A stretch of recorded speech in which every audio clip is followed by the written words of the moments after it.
I'm so glad to be here.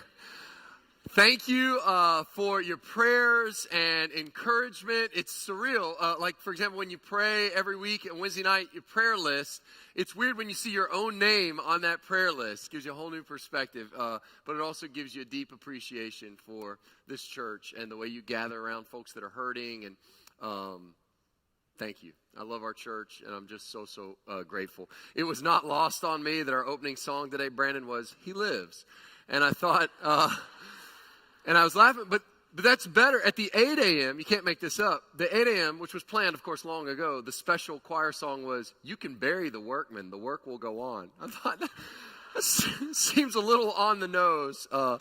But anyway, if you're just joining us, welcome. If you're not from here, I had to quarantine out the last couple days for the COVID, doing well. And, of course, I'd been fully vaccinated and everything, and the doctors told me that the vaccine was 94% effective. But Mom always said I was an overachiever. And so I was able to. So anyway, grateful, so grateful to be back. And grateful to be beginning a brand new series. You're here on a great Sunday. And did you know if you're here on the opening Sunday of a new series, you are obligated for every Sunday to complete that series. Congratulations. The series I'm calling True Grit. True Grit. It's a series on the book of Daniel. True Grit is a nod, if there's some John Wayne fans, sort of an old, about courage, toughness. I don't know if you ever read, and listen, I'm fired up. It's going to be a long sermon. I've got 2 weeks here stored up. I don't know if you ever read an article or you see something and you're like, yes, that's what I'm feeling, or that's what I'm trying to say. Alistair Begg wrote an article about what it's like to be a Christian in 2021 America. Now think about it. Americans have experienced a privileged status in many ways as Christians in this country. And he wrote an article as Christians are going, well, that feels like it's changing. It feels like there's antagonism toward Christian beliefs right now in our country. What's going on? And the title of his article is Welcome to Exile. It's going to be okay. And I love this. He writes, part of why I resonate is I sang this song too. He says, when I was a child, I sang a song, and I don't think it made a lot of sense to me when I was singing it. He sang a little song in church. I sang it too. It goes like this. Maybe some of you know it. This world is not my home. I'm just a passing through. My treasures are laid up somewhere beyond the blue. See? The reason for many years, Christians in America, that song has fallen flat. Why? Because this world feels very much like our home. We feel very comfortable here. We're not in some 1040 window country where Christians are being persecuted and all our treasures are laid up beyond our... But no, this world feels very much our home. And my treasures are laid up right here in that garage. They're not laid up beyond the blue, you know. Now, Christians are beginning to feel the weight of what we've always known is true, that this world is not our home. So more and more, get ready. You're going to feel more and more in 2021 America. You're going to feel more and more. I mean, if you wake up and you go, what happened to this country? What's going on? If you feel that way, welcome to exile. It's going to be okay. You're not the first followers of God to try to figure out how do you live faithfully as a Christian in a world that seems like it's lost its mind. You're not the first person to deal with that. In fact, it goes all the way back to the Old Testament. And the preeminent example of how to live in exile is literally a book given to God's people on how to live in exile. It's the book of Daniel. Daniel and his three friends, and by all accounts, teenagers, high schoolers, show us true grit, how to live in exile. So turn with me to Daniel chapter 1, and let's get right to it. Today's outline, God's faithfulness, Satan's strategy, and a high schooler's grit. God's faithfulness, Satan's strategy, and a high schooler's grit. God's faithfulness, verses 1 and 2. Check it out. In the 3rd year of the reign of Jehoiakim, king of Judah, Nebuchadnezzar, king of Babylon, came to Jerusalem and besieged it. And the Lord gave Jehoiakim, king of Judah, into his hand with some of the vessels of the house of God. And he brought them to the land of Shinar, to the house of his God, and placed the vessels in the treasury of his God. Now, right here in the first 2 verses of Daniel, you get, I love what Dale Ralph Davis says, you get the history of what happened, the theology of what happened, and the media's take on what happened. I love that. The history of what happened, the theology of what happened, and the media's version. The history of what happened is simply verse 1. In the third year of the reign of Jehoiakim, king of Judah, Nebuchadnezzar, king of Babylon, came to Jerusalem and besieged it. Everybody remember your Bible history? If not, I can catch up to speed. 700 years before the birth of Jesus Christ, Isaiah the prophet prophesies that this is going to happen. And then sure enough, right around 500 years before Jesus, that's what happened. Everybody thought Assyria was the big, bad power in the ancient Near East, but Babylon came up and knocked out the Assyrians. And Babylon began expanding their empire, and they came all the way to the Holy Land, the Promised Land, to Jerusalem, and they besieged it. Siege warfare. Remember, not active warfare. You just starved them out, took them over, and that's what happened. That's the history of what happened. And sure enough, the biblical history and that teaches us. Okay, that's the history of what happened. Here's the media's version, though.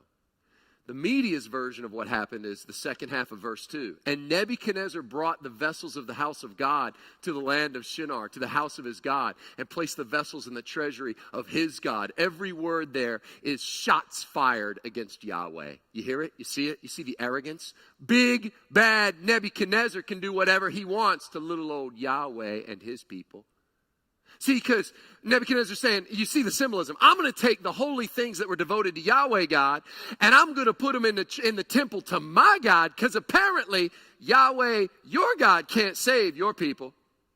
Apparently, see, Yahweh, you have forgotten your people. Apparently, there's no God in Israel, and apparently we can do whatever we want because I'm big bad Nebuchadnezzar. And so Nebuchadnezzar did this, and Nebuchadnezzar did that. That's the media's version, right? You feel that? You look around, it's easy to get discouraged. This is a theme, by the way, that's going to run through the whole book of Daniel. Who is really in control? What God can really deliver? And that is why it's so important, if we're going to live faithfully in exile, to know the faithfulness of God, because it's easy to look around in exile and go, well, maybe all this stuff isn't true. Maybe God can't deliver. Maybe God's not in control. You look at all the evil in the world. You look at all the other world religions. You think, well, maybe they are mostly the same. Who's to say that we've got it all the one way to God the Father? And you look around, you start questioning that in spite of all that. And that's it. I mean, the media is looking around going, if God is so good, why is there so much trouble in the world? And all these shots fired against the faithfulness of God. So that's the history of what happened, the media's version. And here's what really happened. Look at the first part of verse 2. Make no mistake, the Lord gave Jehoiakim, king of Judah, into his hand. There it is. What does this show us? It shows us that while the emperors of the world think they're ruling, God is actually overruling. It's the Lord that gave Jehoiakim. And that's something that Christians have to realize. Whatever we see happening, you got to understand there is a God. He is on the throne, and God always does what he says he's going to do. He said in Deuteronomy 29 that if you break covenant with me, I'm going to use pagan nations to judge you. He says in Isaiah, he prophesies, Babylon's going to take you away. So there's a ruler, but there's an overruler. Do you remember that fateful scene during Holy Week, Passion Week? Can you picture it out of the scriptures in your mind's eye? Remember when Jesus is standing before Pontius Pilate? And Pilate can't figure out what to do with Jesus. Because in a way, from Pilate's perspective, he's actually trying to let Jesus off the hook. He's trying to help him out, and Jesus won't defend himself. He won't say the right words, and he could put all this behind us. And Pilate gets so frustrated with Jesus. Do you remember this? When finally Pilate looks at Jesus and says, "You're not going to answer me?" He says, "Don't you know that I have the authority of life or death over you?" Remember what Jesus says? You would have exactly no authority. The only authority you have is what my Father lets you have. Remember that?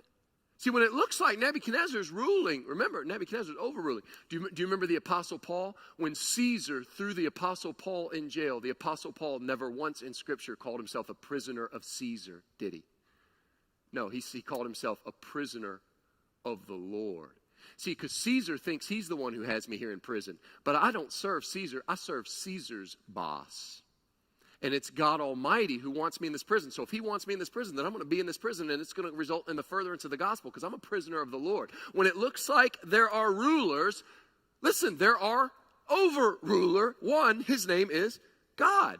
And the true God of the universe is always going to do what he says he's going to do. You can trust his promises. If he says he's going to get you safely home, he's going to get you safely home. God is faithful. You've got to get that straight if you're going to live successfully in exile. The faithfulness of God. Got it? Then we can move on to the strategy of Satan. From the faithfulness of God, notice Satan's strategy. Evil, it's a wicked and brilliant strategy. And let me just say, evil is not stupid. In fact, sometimes the more intelligent, the more cunning, and the more wicked the plan, right? Someone who's truly sort of an evil genius. And Satan's plan, Nebuchadnezzar, if he's going to expand this pagan empire, you got to admit his strategy for doing so is brilliant. Look at verse 3. Then the king commanded, so this is Nebuchadnezzar, he tells Ashpenaz, his chief eunuch, to bring some of the people of Israel, both of the royal family and of the nobility, youths without blemish, of good appearance and skillful in all wisdom, endowed with knowledge, understanding, learning, and competent to stand in the king's palace and to teach them the literature and language of the Chaldeans. Chaldeans would have been Babylonian culture and their language. The king assigned them a daily portion of the food that the king ate and of the wine that he drank. They were to be educated for 3 years, and at the end of that time, they were to stand before the king. Among these were Daniel, Hananiah, Mishael, and Azariah of the tribe of Judah. And the chief of the eunuchs gave them names. Daniel he called Belteshazzar, Hananiah he called Shadrach, Mishael he called Meshach, and Azariah he called Abednego. Now you see the brilliance of this scheme, right? Nebuchadnezzar wants to expand this massive empire. Well, instead of just scorched earth, instead of just go in and kill them all, right, with brute force, what good is a kingdom if all your subjects are dead? So don't do that. And besides, your empire is expanding so quickly, you don't have, come on, Nebuchadnezzar, you're way over here in Babylon. You want to enjoy your hanging gardens and your palace. The last thing you want to be is way on the outskirts out here in Jerusalem, constantly squashing rebellions. Not just Jerusalem, but everywhere. You don't have time for all that. So a brute force is that's not the way to expand your empire. Besides, everybody knows, you catch more flies with honey than with vinegar. So instead of brute force, go in and just mow everybody down. And, sure, if they put up real resistance, we've got things like fiery furnace. We'll see in a couple chapters. We've got, ship them off to the gulag or kill them, if there's real rebellion. But no. There's a much better way. Instead, why not begin a program of indoctrination? Take the best and brightest of this generation.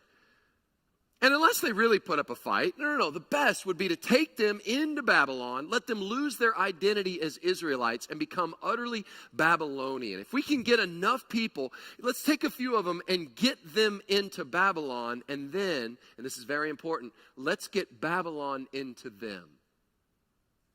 Get them utterly worldly. Get them with no distinct identity as the people of God anymore. And if enough generations do that, if we can indoctrinate enough generations, then the name of Yahweh, the name of the one true God, will be forgotten forever. And they'll be truly Babylonian. It is a satanic program, and like all, it is designed to do 4 things. Isolate, indoctrinate, that means brainwash, and then spoil. Soothe, comfort, placate, mollify, pacify. Isolate, indoctrinate, spoil, and confuse. Isolate. Look at verse 3. The first step is isolation. Then the king commanded Ashpenaz, his chief eunuch, bring some of the people of Israel, both of the royal family and of the nobility. Get these teenagers away from their family, away from their home church, the home synagogue, away from the Word of God, away from all the influences they have grown up with. And the first thing we want to do is isolate them. Notice that. Isolation, haven't you found?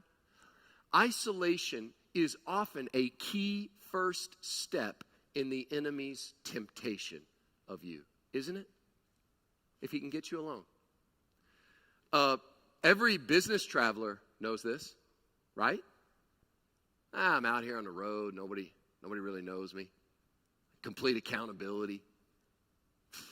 It's not like I'm back home where everybody knows what I'm doing. I guess I can get away with anything here. I'm out on the road. I'm all by myself. Business travelers know. Temptation goes up. Why? They're all alone. COVID has taught us about the emotional and spiritual toll it's taken. Why? Humans weren't designed to be isolated. Those of you heading off to college, To our college students, we have many in this room right now. This is a great danger, and this is something this is why your parents are praying for you in this way. There is there is possible to sort of isolate yourself from God's people when you're at college. So it's like, well, I got my Coleman life, and when I'm there, of course, I have to go to church, but then I also got my on-campus life. It's like I got two versions of myself. What's happening? Well, the enemy's isolating you. Get you alone. Get you by yourself. See? And once isolated, that paves the way for the next step, indoctrination. There's isolation, then comes indoctrination. Look at verse 4. Can you imagine? Youths without blemish, of good appearance, skillful in all wisdom, endowed with knowledge, understanding, learning, competent to stand in the king's palace and to teach them the literature and language of the Chaldeans. He says to Ashpenaz, and this is genius, he says, hey, I want you to go over there to Jerusalem and do a little research. Will you, Ashpenaz? I want you to go look up some ACT scores. Go give me some grade point average. Yeah, I want you to go over there and I want you to find out which one of these students, who's in the beta club. And give me one, give me like a 3-sport athlete. You know what I mean? Who plays varsity? I love this verse. And for heaven's sake, no zits. I don't want any time, no pimples. So go get in other words, get good families, right? Good families.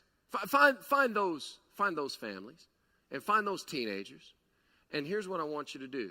Yeah, what are we going to do? I mean, because those are powerful people, right? I mean, those are world changers. Those are influencers, right? What are we going to do? We're going to kick their door down. They're already been in siege warfare. They're starving to death. They're going to be weak as lambs. Kick the door down, rough them up. Not exactly. Instead, I want you to go in there. And can you imagine these parents? They got these high school sophomores, and they're upstairs in the room, and everybody's worried. And you hear about the Babylonians. We're under siege warfare, and we're all having to get by on these meager rations every day, and we're worried about starvation. You got all this stress, and suddenly you hear the Babylonians are marching through town. They're coming. And they get closer to your neighborhood and closer, and the word's already gotten out, because you know how it is in a small town when you're under siege. And everybody's all talking, and they're coming for our kids. They're coming for high schoolers, and they're and they're coming. They're going to bang down the door. They're going to kill us. They're going to torture us. And when they come to the door, instead of banging it down, what happens? They walk in like they're recruiting for an SEC football team, and they come in just polite as can be. Why, yes, I will have some tea. Well, you don't have any tea. You're under siege. I'll have whatever you have, And they sit down and they pull out the full color brochures of Babylon.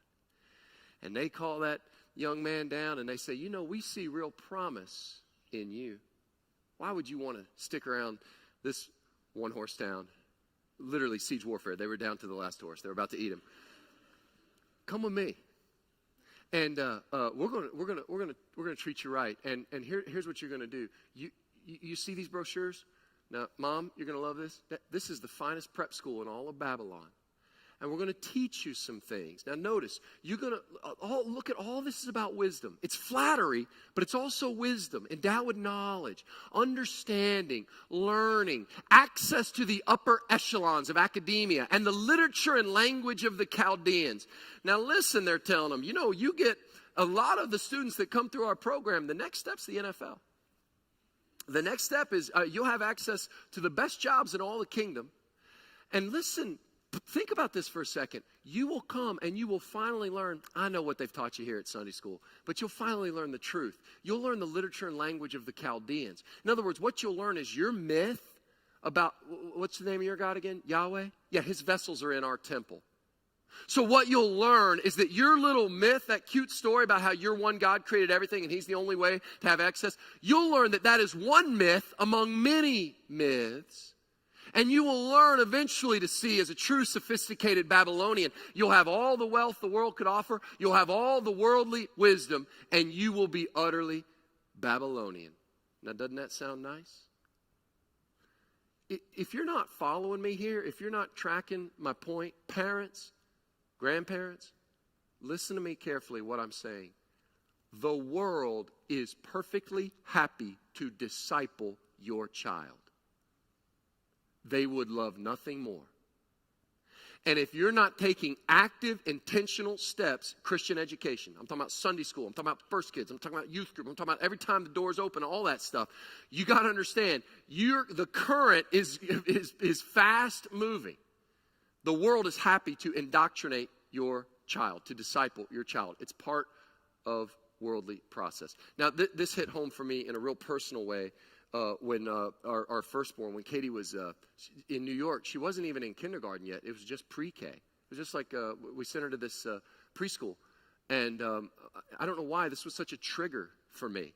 I mean, even to this day, Jackie laughs. Like, of all things, like, that was the thing where I was, like, lying in the sand and I just lost my mind. She's like, I mean, you're literally walking your kid past all this graffiti and all this filth and all this. I'm like, none of that bothered me.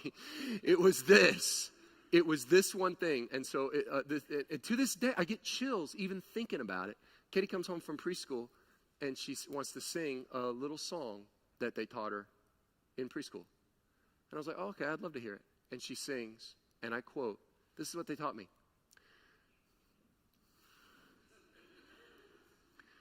We've got the whole world in our hands. I said, sweetheart, can you play that back to me? I don't think I heard that right. Sing that back to me? Yeah, sure. We've got the whole world in our hands. I said, honey,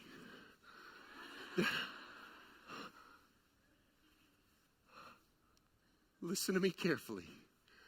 If you've ever heard one thing that your father wants to impart to you, it's not true. He's got the whole world in his hands. And I remember I said, no, Dad, that's not it. I was like, I wasn't mad at her. It's not her fault. But that's when it occurred to me. Like, indoctrination. And I think it was, they were teaching them something about Earth Day. Like, we've got the whole world. Take care. Yeah, we should take care of the planet. By the way, we should take care of the planet. Fine. But what I heard was, who's really in control? And a secular worldview would say, we've got the whole world in our hand. And a Christian would say, he's got the whole world in his hands. Those couldn't be more diametrically opposed.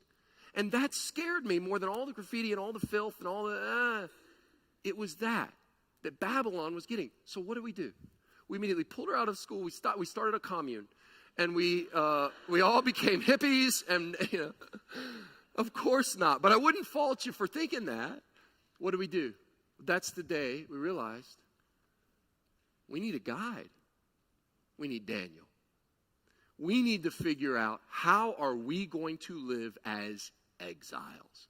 How am I going to be a Christian teacher in a public school setting? How am I going to be salt and light as a student in a university campus? How at my work, where everybody seems to do what you got to do to get ahead, how am I going to be salt and light? How am I going to live in exile? And that's what I realized as a pastor. I have to train people how to live as a stranger, an exile, an alien, to teach people this world is not your home. The world's going to be what the world's going to be, right? The world's going to do what the world's going to do. Our job is to bear faithful witness. Now, not everybody's brainwashed. Not everybody's convinced.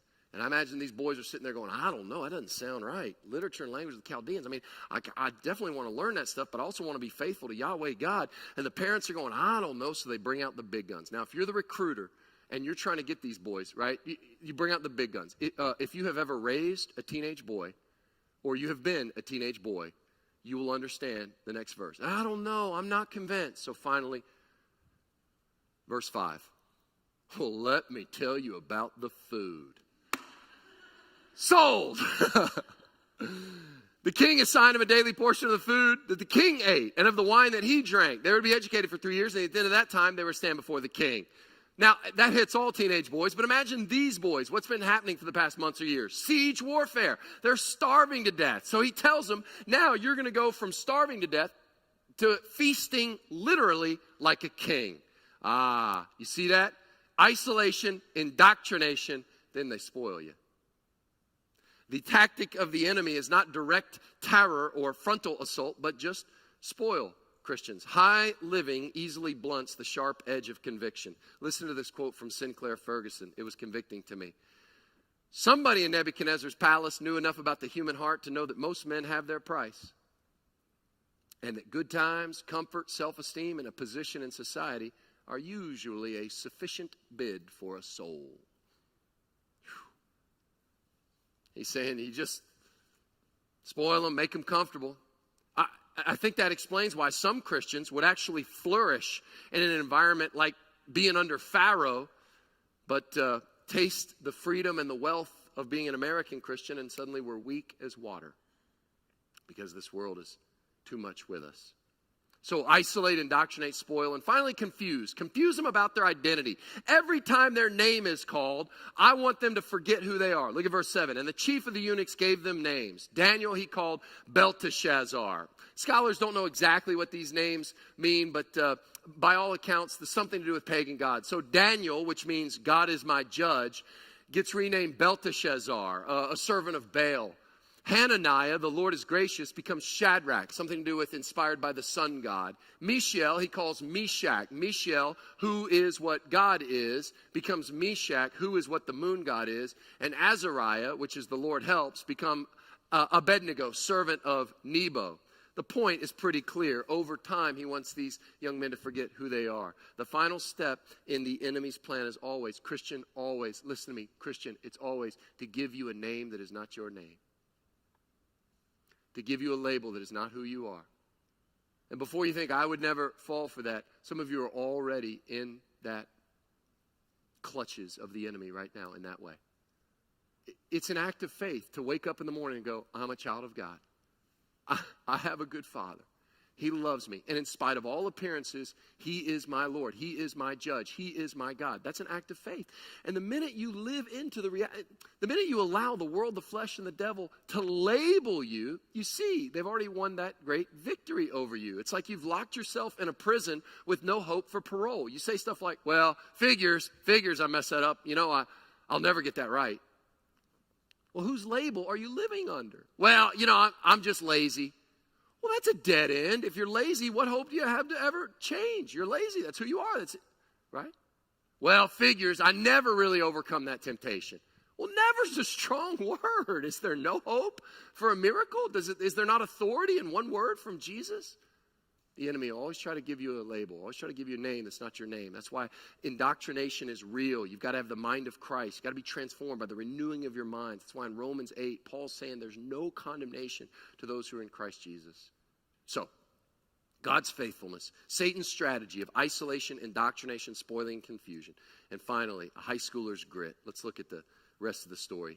Verse 8, but Daniel resolved. Another translation says he purposed in his heart that he would not defile himself with the king's food or with the wine that he drank. Now that is true grit. We'll come back to that. Therefore, he asked the chief of the eunuchs to allow him not to defile himself.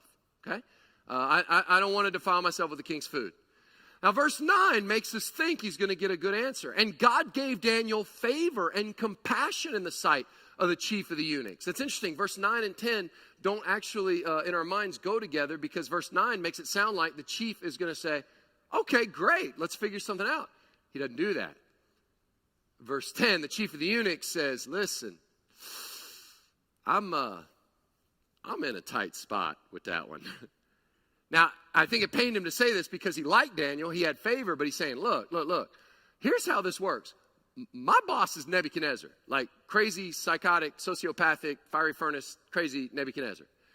And he gave me one job, and it's to feed you guys.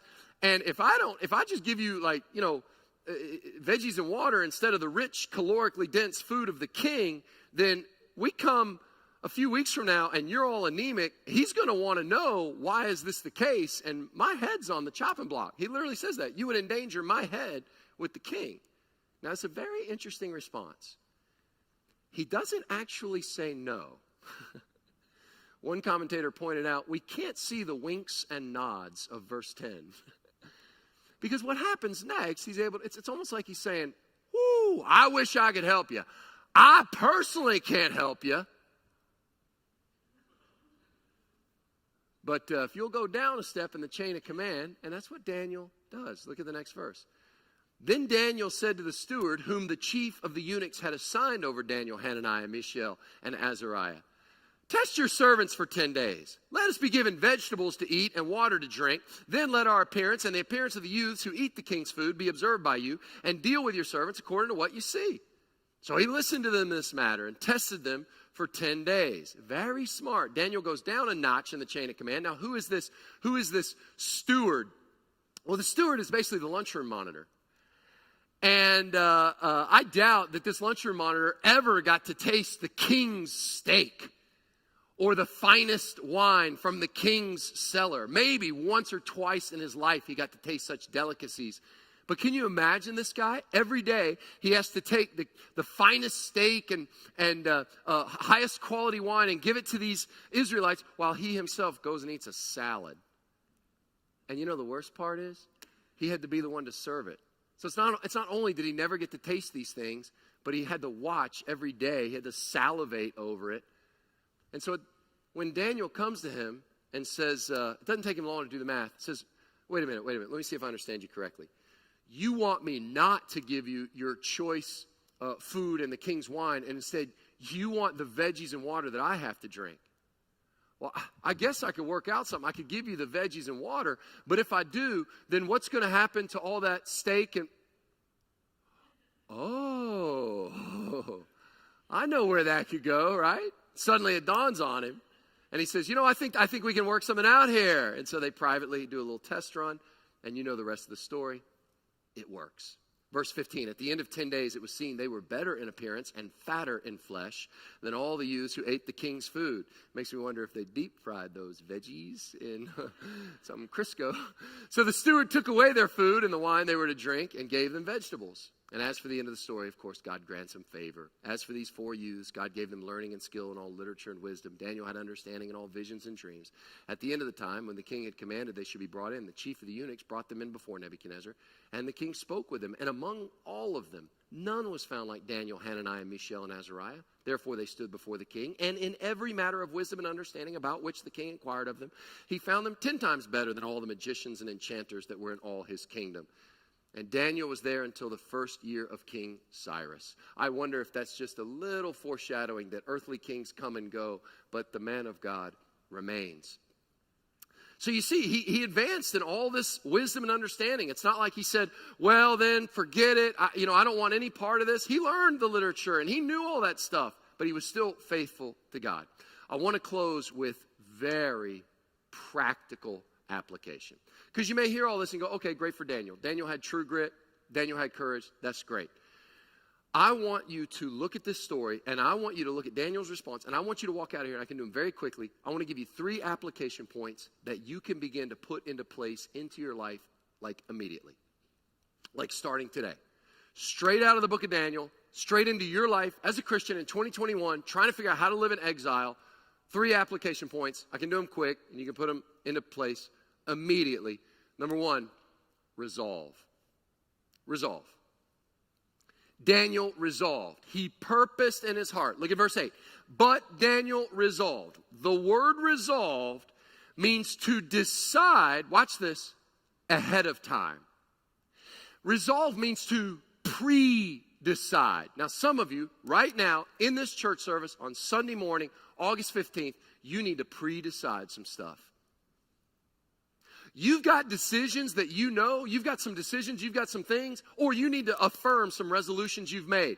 You just need to clear up some decisions. You know, the old timers used to say, you need to do business with God. I like that. This morning, you need to do business with God. There's a decision and you kind of know what's right, you kind of don't. You need to settle that matter and decide. But here's the catch. You need to pre-decide. Do it now.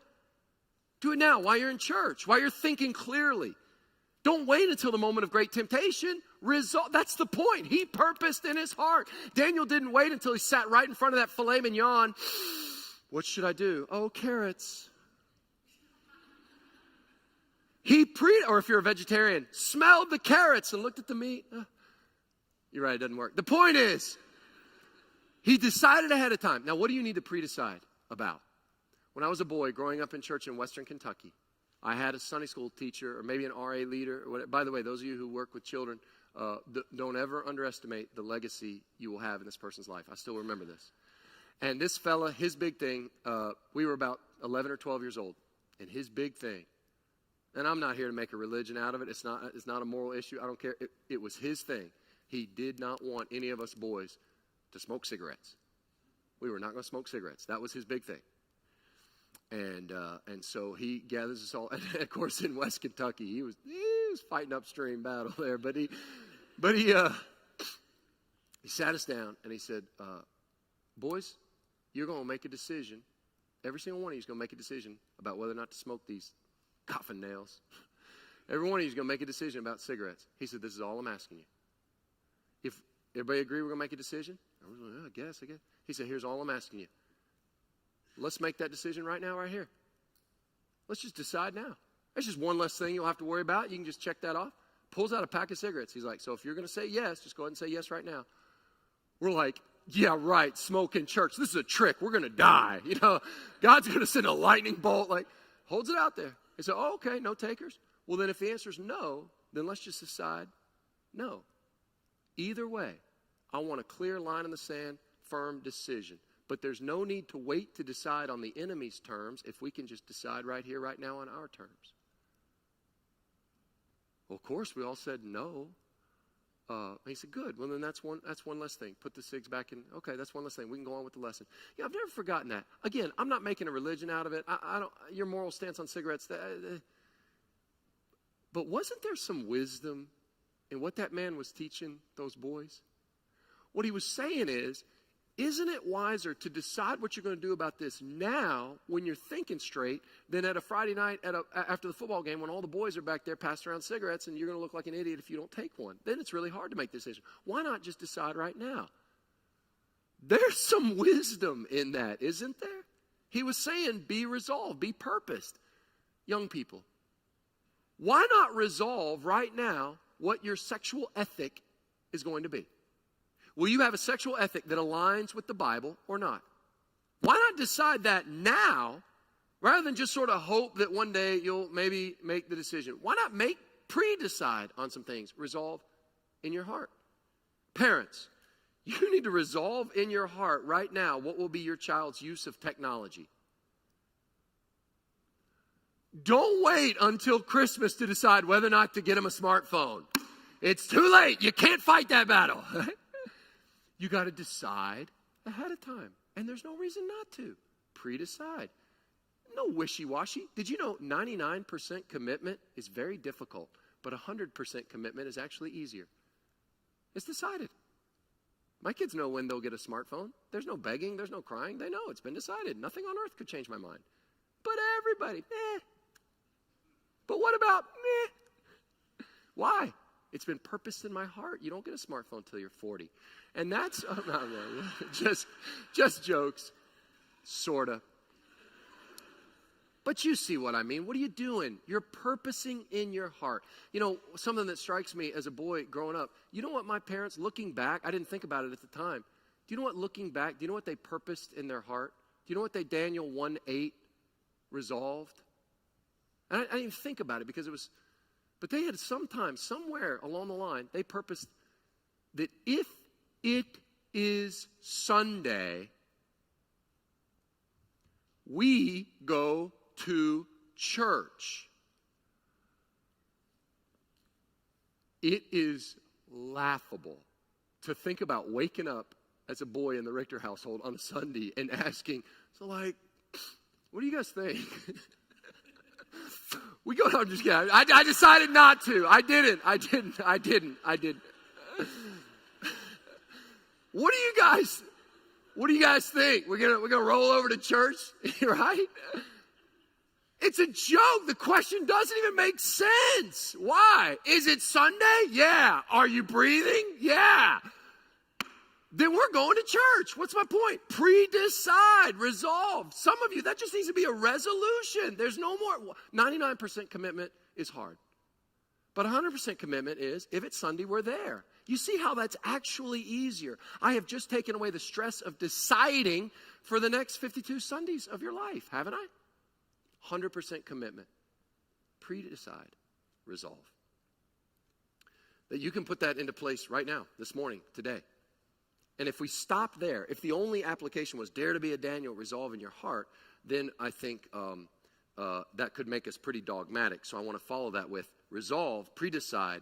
Daniel resolved in his heart, but watch this, but he was gracious in his manner. He resolved in his heart, but he was gracious in his manner. So the first thing is resolve, but the second is be gracious. Daniel didn't come in like a bull in a china shop and knock everything down. And he realized his main struggle of his life was not how to make the culture more Christian. The main struggle of his life was how a follower of Christ should live in the midst of a hostile culture. So much time and energy is wasted on trying to get the world to think and act Christianly. The world is going to think and act like the world. So to try to force America your way or to force it in a Christian way, our job's not to get all bent out of shape. It's to bear faithful witness as an exile. See? Daniel didn't barge in and demand his rights. Wasn't he very sensitive to the tight spot the chief of the eunuchs was in? And he wasn't trying to force standing. So much of sometimes what I see on social media is Christians think they're coming across as full of conviction, when in fact they're just coming across as full of themselves. There's no need for that. There's no need for anything but graciousness. So, resolved in conviction, but gracious. Gracious. And finally, you've got to do something. So you got to be resolved, be gracious, and you've got to have some reminder of daily dependence. You got to be dependent. You need to put into your life some. Daniel was relentless in a daily discipline of dependence on God. What do I mean by that? He knew he needed a consistent reminder would be uncoded. That was the issue with no problem. So it could be that. Some would say successful. There is a daily reminder that our lives belong to God. Every meal was a message. Most of us want to know, is it come? And that's why it's not such an easy answer to answer. What films should we watch? What time should, come home at night? How big a mortgage should you take? How expensive a car should you drive? I mean, there has to be this restraint put in place. Yes, there are Christians that could live nicer than they live, but they choose to live at a lesser means so that they have more generosity, so that they have more to give. Yes, but also so they can put some guards on their heart. I think a daily quiet time is a great answer of this. I think if it's Sunday, you're in church. Really, you're doing it right here, right now. You're here. You're gathering with God's people. You're celebrating your true identity. We're reminded in both song and in preached word of who we are and who God is. That's an example of resolving in your heart. I think a daily quiet time, fasting, feasting, these daily reminders. Brandon's going to come and lead us in a time of response. As I said, I think these applications you can put into practice today. Resolve in your heart, be gracious in your manner, and get some sort of daily dependence. It could be something as simple as before every meal, you make sure that you say thanks to God. Because what you're saying, Daniel was saying, my food, I don't live by Nebuchadnezzar's hand. I live by another king.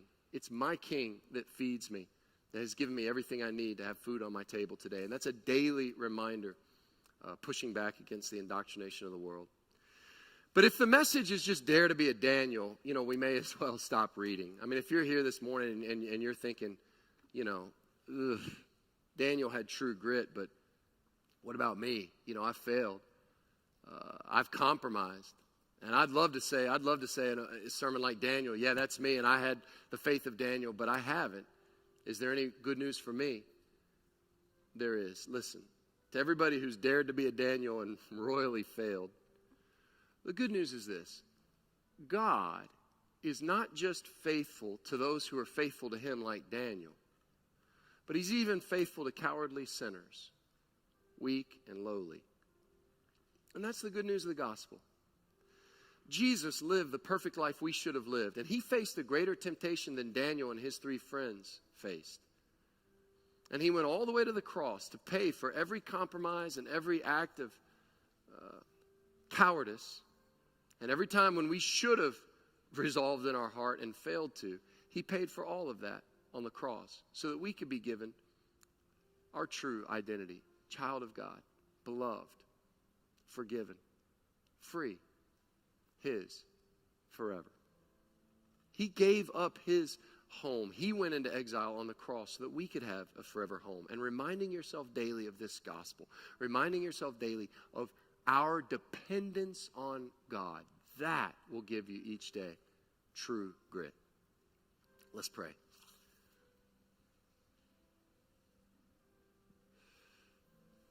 God, we thank you for your servant Daniel. We thank you for the courage he showed and for the example he set on how to live in exile in a world that sometimes seems to have lost its mind. God, grant to us wisdom to know how to live as aliens and strangers, to know how to live in such a way that this world really is not our home, to lay up our treasures beyond the blue and not here. God, grant to us that we could be resolved and purposed in our heart. Grant to us that we could be gracious in our manner. And grant to us that we would have daily dependence on you, and that we would pick some discipline by which we might have daily reminder of our utter dependence on you. And thank you for your faithfulness. In Jesus' name, amen.